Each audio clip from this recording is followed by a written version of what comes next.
Hey guys, welcome back to another episode of Is This Thing On?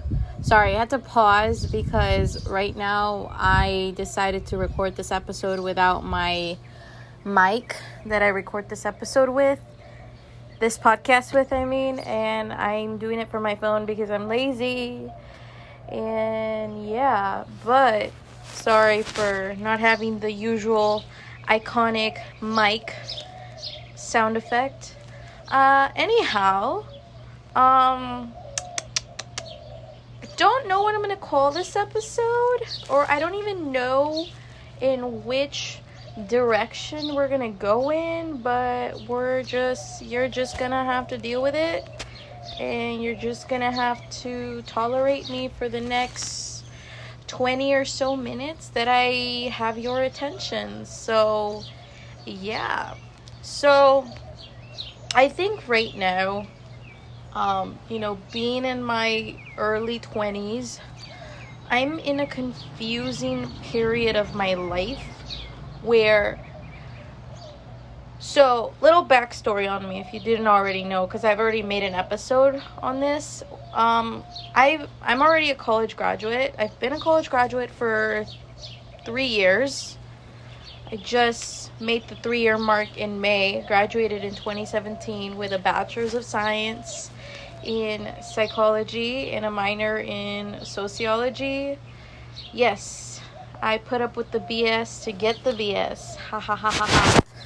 Little punny joke that I made there. Anyways, so I've been a college graduate for a little while now, and I'm not gonna lie, guys, post-grad life is really hard, especially finding a job in my field. I feel like is very hard.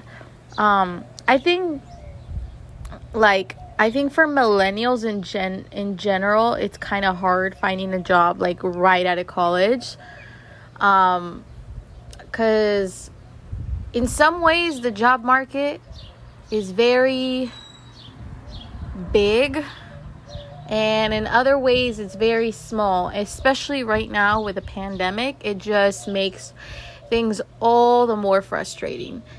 Anyways, the reason I'm mentioning this is because it's been 3 years and I haven't been able to necessarily work in my field because of the fact that I need a little something called a master's degree, which requires me to go to graduate school for an additional 2 to 3 years, which I was in, by the way, but I had to take a hiatus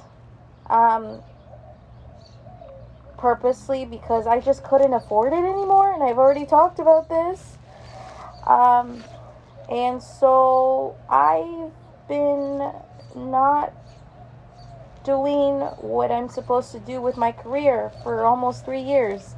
And it kind of sucks because when you don't have parents that are, I guess, supportive in you working your butt off and doing what you can in the moment, it just sucks. And I think a lot of us can relate in the sense that our parents, yes, most of our parents want the best for us. But most of our parents are also very, very, very stubborn and make us feel like idiots if we're not living up to the standards that they had set when they were our age. One of them being that I'm not working in my field right now. I can't. Why? Because I don't have at least a master's degree. And I had actually a decent job a few months after I had graduated college. I applied to work at this outpatient facility, which I thought was a good idea because it was semi-related to what I went to school for, but it turns out to be that it was going to be mostly me doing social work. I have nothing against social work, and I think I've already mentioned this in a previous episode. I think working there for about 2 months was a good thing in theory because it gave me clinical experience, but long term it was a very draining job. It was very demanding, and I know what you're thinking. Oh my god, another stupid millennial boo-hoo-hoo, that doesn't want to work hard, that is a crybaby. No. It was quite the opposite of that. We had to... Basically, I was a case manager, which is just a fancy term for social worker. I basically did social work, and I would have to go visit people at their houses. Basically, what happened with that job is that I was in charge of adults in mental health. And so what that meant was that I was basically assigned a caseload, and that provided me with a list of potential clients that I would have on my list. And basically I was assigned to these clients, and my job was to call them up, and I couldn't say the place of where I worked or anything like that, especially if the person that I called wasn't the person that I called. If they're, for example, if their spouse called, or if their relative answered the phone, I couldn't say where I was from, not unless they themselves answered the phone call. If they didn't answer by the second time, I had to go make a home visit and literally be there. And it would suck because sometimes these people were either homeless or they lived in very, very different home conditions, and it was just a hard time trying to track them down and whatnot. Needless to say, the job was very demanding, and I quit within 2 months of being there. Yes, I learned. The training they gave me was very, very quick. And while I did learn everything really, really quickly, and I adapted, and even my own coworkers that were there at the same time that I was were asking me for help because I just picked it up so quickly. Even though I was able to adapt and pick up things really quickly, it just was not the job for me after seeing the way that they sort of operated at this outpatient center. And no shade to them, it's just not what I was about, and I didn't really feel like doing social work at all. Again, I respect social workers. I think they are a valuable asset to our community and to so many people, but it was just not the job for me. Anyways, so that was basically the closest job I had to what I was going to school for, which is psychology. And ever since then, I kind of sort of have had a number of part-time jobs in my life. So after that incident, I didn't, luckily, because I felt in my heart that I knew I wasn't going to last at that place working there. While it was a good place to gain valuable clinical experience, it just wasn't the place for me. But luckily, I still had my other part-time job that I've had since I was 18 years old, which is working at my old church. And I worked in childcare with children from little babies all the way up until they were 11 years old. And I still technically sort of work there, but I got laid off basically because of COVID. We all got laid off. But that's been my job consistently since I was 18. I'm 23 now. So I've been there for nearly 5 years. And while I love children and I love that job, I just wish I could move forward and get a more serious job, something that's 8 to 5 worthy. So after that, I did substituting for a little bit. I was a substitute teacher for a bit at a Christian school, and I really, really liked it. The kids were so nice, very well behaved. They're so cute. I love kids. And I just really, really liked being there. But then they never called me back. They never texted me, and I was available to work, and they never texted me. So I gave up on that. And then after that, I worked at, guys, you're gonna hate me for this, but I might have to pull up my resume because I cannot seem to see my... Alright, this is what I've worked in. Okay, so I've been in childcare for almost 5 years. Then I worked at that outpatient clinic. Then I was a substitute. And then late last year in August, I worked at a restaurant. Smoothie, vegan, vegetarian sort of health food place. And I really, really liked it. It was my first time ever working in like the food service industry. And I thought it was a lot of fun. And I didn't feel out of place there because oftentimes when I'm talking about food and diets, like, I can't relate most of the time because I'm a vegetarian. And even in 2020, that is like a fairly new thing. But I've been vegetarian now for a little while, like for 5 years. Yes, I've had fish here and there, but 90% of my diet is plant-based, I would say, like 95%. And so I was really happy working there because all my coworkers were either vegan or vegetarian, and I'm a health nut. I like to eat healthy, but I also have my cheat days, specifically the weekends. I kind of just go a little AWOL sometimes, I go crazy sometimes. Like this weekend, I was not that good in my body, but you know what? It is just an extra reason to get in the gym and kick my butt tomorrow at the gym and really burn off and work off those calories and just, yeah, I love exercising.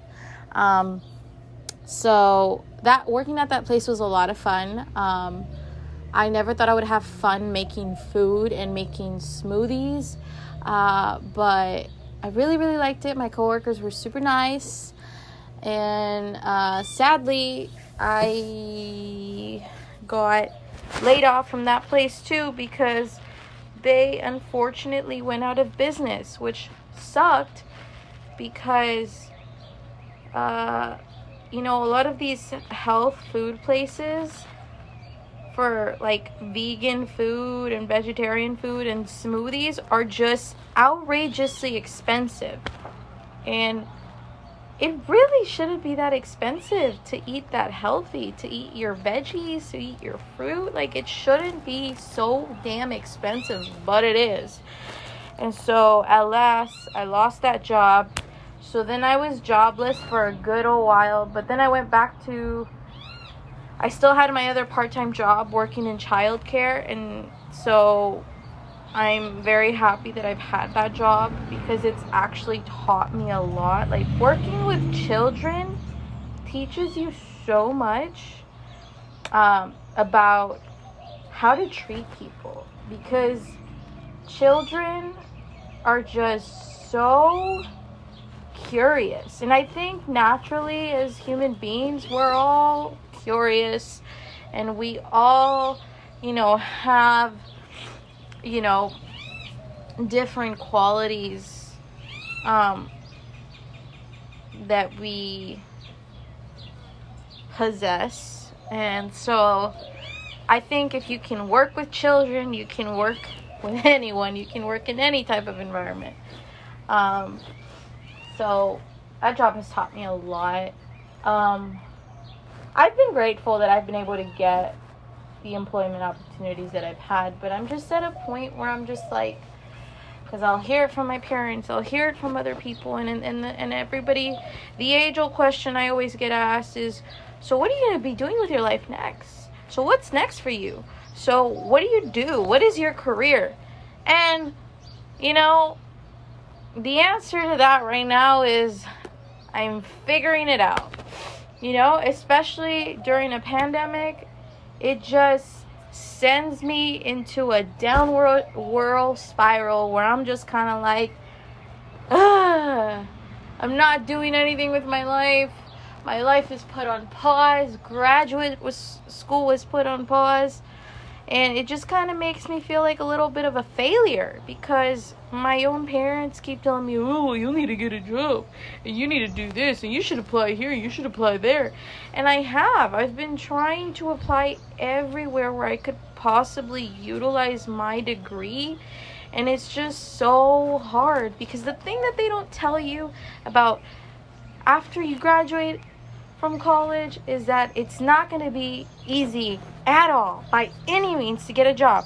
And let me make this very, very clear. Maybe it's obvious to some of you guys, but you know, if you are still in college or you're a postgrad, let me just tell you this: finding a job after college is probably one of the hardest things that you're going to have to deal with, because the competition out there, it is tough. It's a dog eats dog world.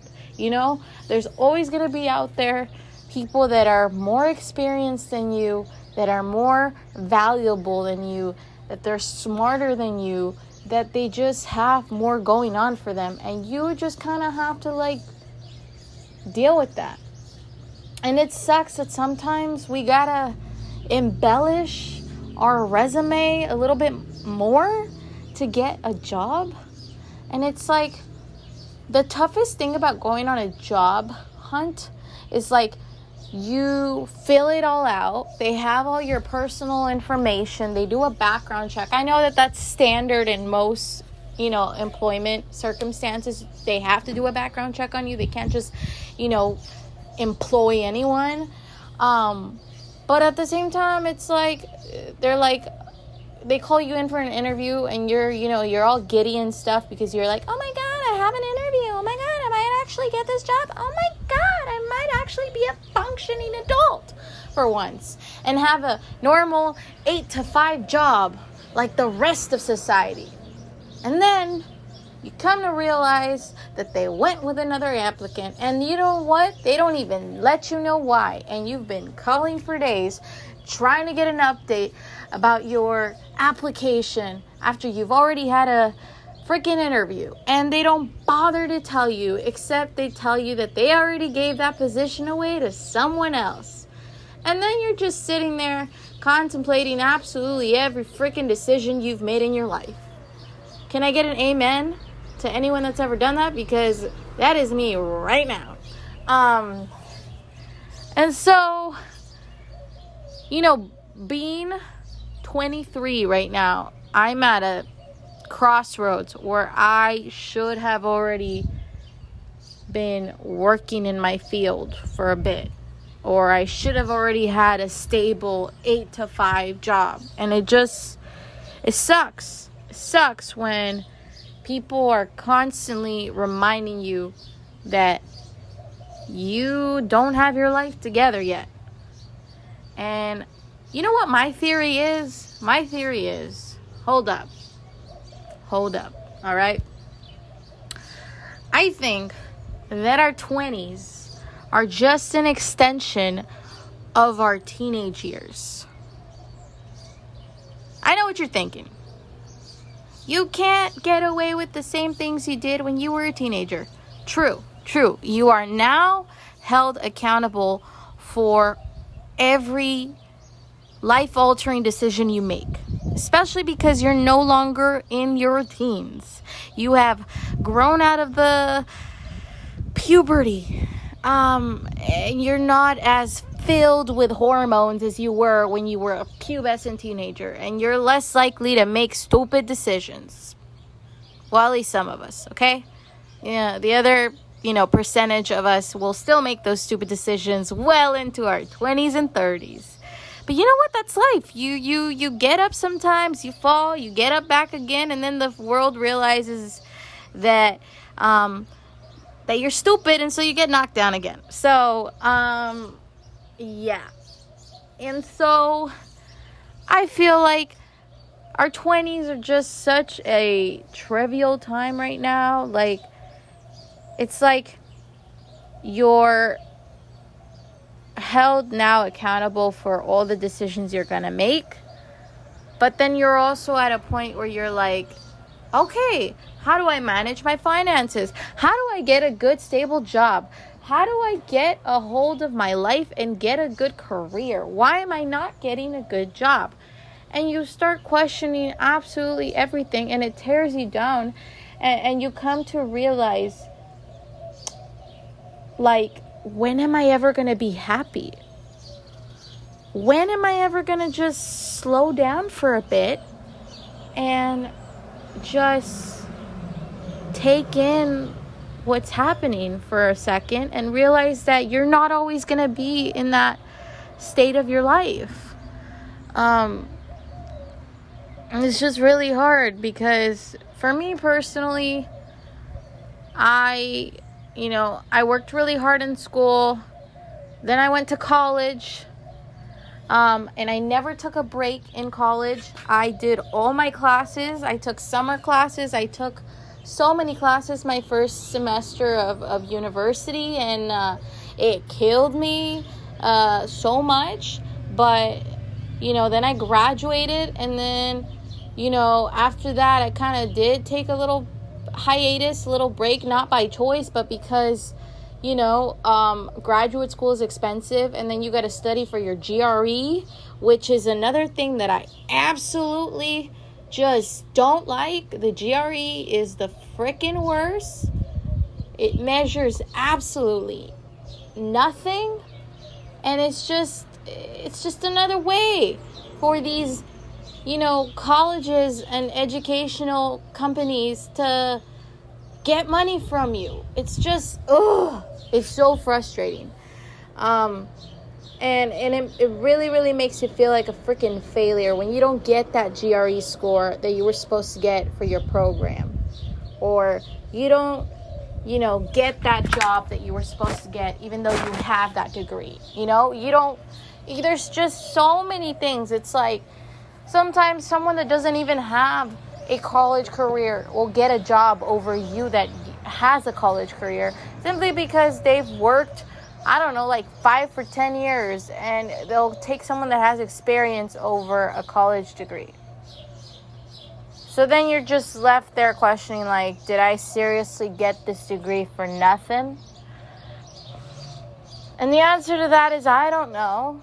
I don't freaking know. If I knew, I would not be making an episode like this right now. But I think that, sometimes our parents and the people around us, while they want the best for us, sometimes just hearing them tell us that we need to get our life together and we need to do this and we need to do that, and when we're not living up to people's expectations, it kind of just hits us like a punch in the face, and we're kind of just like feeling disappointed in ourselves. And I think there's going to be a season for everything, and I think right now we're just going through a season where we got to just slow down and reflect on the things that have happened. Like, yes, this pandemic sucks for literally everyone. It sucks for the healthcare workers that are out there risking their lives to, save those lives. It sucks for the economy. It sucks for people that are trying to get a job. They're trying to support their families. I'm very grateful that I'm in a position where I don't have to support my family, but my heart really goes out to those people that have lost their jobs and they can't seem to get another one, and they need to support their families. That's something huge.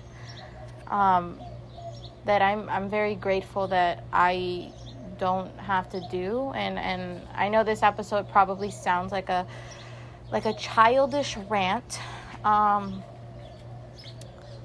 but it's just me kind of like, bearing my heart and soul on here, I think. And then this is that's kind of what I wanted this podcast to be. Like, yes, I talk about anything on here. I talk about a lot of stuff that is happening with me personally, because I want to just be able to connect and relate to my audience. Like, yes, we all don't have the same circumstances, but we're all human. We all feel like a failure sometimes, and I'm just hoping that whoever's hearing this podcast episode, just know that you're not alone, and that I've gone through so many days where I just feel like a complete fraud, because I don't have that job that I want, because I'm not in graduate school, because I'm not,